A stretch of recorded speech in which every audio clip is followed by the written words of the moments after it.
পৃথিবীতে সবচেয়ে কঠিন কাজ হচ্ছে মুখোশধারী মানুষকে চিনতে পারা। কেননা এরা সব সময় ভালো মানুষের কাতারেই অবস্থান করে। একটা পচা আলু একাধিক ভালো আলুকে নষ্ট করে, তেমনি একটা বাজে মানুষ বহু ভালো মানুষের জীবন নষ্ট করে। মিডিল ক্লাস জীবনটাই অদ্ভুত জীবন। জামা কিনলে জুতো ছিঁড়ে যায়, জুতো কিনলে প্যান্ট ছিঁড়ে যায়, প্যান্ট কিনলে আন্ডারওয়্যার, আর যখন সব কিনা হয় তখন পকেট ফেটে যায়। মুখের ভাষা বলে দেয় মানুষটি কেমন, অহংকার বলে দেয় টাকা কত আছে, স্বপ্ন বলে দেয় ভবিষ্যৎ কেমন, স্পর্শ বলে দেয় স্বভাব কেমন, তর্ক বলে দেয় জ্ঞান কতটা, সংস্কার বলে দেয় পরিবার কেমন, পছন্দ বলে দেয় ভাবনা চিন্তা কেমন। আগে ভয় পেতাম একাকিত্বের, এখন ভয় পাই ভুল মানুষের সঙ্গে। যারা স্বার্থের বিনিময়ে সম্পর্ক রাখে তারা আকাশের মতো, যে কোনো সময় রং বদলাতে পারে। আর যারা কোনো বিনিময় ছাড়া সম্পর্ক রাখে তারা বৃক্ষের মতো, সব সময় ছায়া দিয়ে যায়।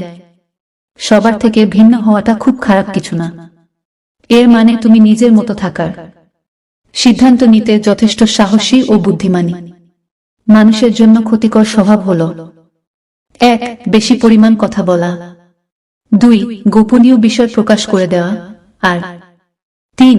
যে কাউকে বিশ্বাস করা। যে কাঁদায় সেও একদিন কাঁদবে। এটা অভিশাপ নয়, এটা হলো তার কর্মের ফল। খুশি দেয়া মানুষগুলো আপন নাও হতে পারে, কিন্তু কষ্ট সাধারণত আপনজি দেয়।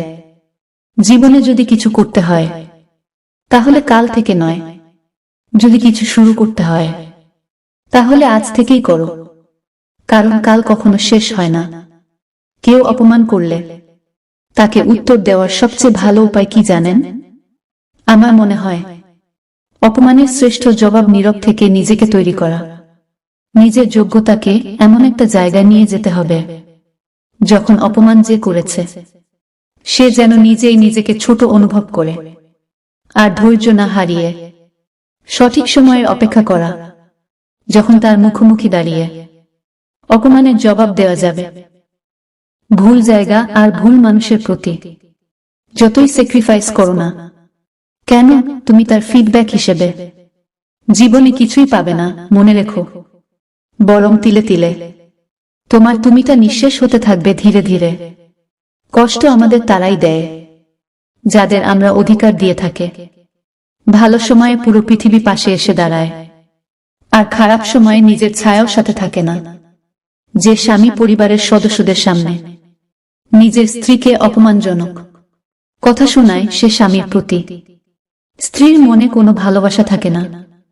বেশি রাগ নিয়ে জীবন যাপন করলে তুমি কখনো সুখী হতে পারবে না, কারণ রাগ সবকিছু কেড়ে নেয়, কিছু দেয় না। যার জীবনে যত পরিবর্তন, যত সমস্যা আসবে সে ততই সফল হবে, কারণ সকল সমস্যা তার সাথে একটি করে সুযোগ নিয়ে আসে। হিংসা করে কাউকে হারাতে পারবেন না, বরং যাকে হারানোর জন্য হিংসা করছেন সেই জিতে যাবে। মূল্যটা সবাই বুঝে, তবে হারিয়ে যাওয়ার পর জীবনে ভালো সময়গুলো ভালো স্মৃতি রেখে যায়, আর খারাপ সময়গুলো ভালো শিক্ষা দিয়ে যায়। পিছনে যারা নিন্দা করে তারাই সামনে আসলে প্রশংসা করে। হ্যাঁ, আমি সবাই জানি, স্রেফ ভদ্রতার খাতিরে মুখোশ খুলি না। হাতটা ধরার আগে ভাবো, কথাটা শক্ত করে ধরলে শেষ অবধি ছুটবে না। গরিবকে অবহেলা করবেন না, কারণ ধনী হতে অনেক সময়ের প্রয়োজন হয়, আর গরিব হতে বেশি সময়ের প্রয়োজন হয় না। যোগ্য মানুষ কখনো অন্যরও সমালোচনা করে না, অযোগ্য মানুষগুলোই অন্য সমালোচনা করে। কথা বলার ইচ্ছে না থাকলে অজুহাত নয়, আচরণই যথেষ্ট। যত মানুষ চিনতে পারবেন তত একা বাঁচার ইচ্ছে বেড়ে করে যাবে। আর বুঝতে শিখবেন, একাকিত্ব কখনো বেইমানি করে না। খারাপ ব্যক্তির সাথে বন্ধুত্ব ও শত্রুতা কোনোটাই করা উচিত নয়, কারণ কয়লা গরম হলে হাত পুড়িয়ে দেয়, আর শীতল হলে হাতে কালি লাগিয়ে দেয়। শান্তি একটা খুব ছোট্ট শব্দ, কিন্তু খুব দামি। একে কখনো কেনা যায় না, খুঁজে নিতে হয়। মনের মাঝে হতাশা, ঠোঁটের কোণে হাসি, সবকিছু নিয়ে মিথ্যার শহরে। বেশ ভালো আছি, সবচেয়ে বড় নাটক। হাসতে না ইচ্ছে হলেও হাসি মুখে থাকতে হয়।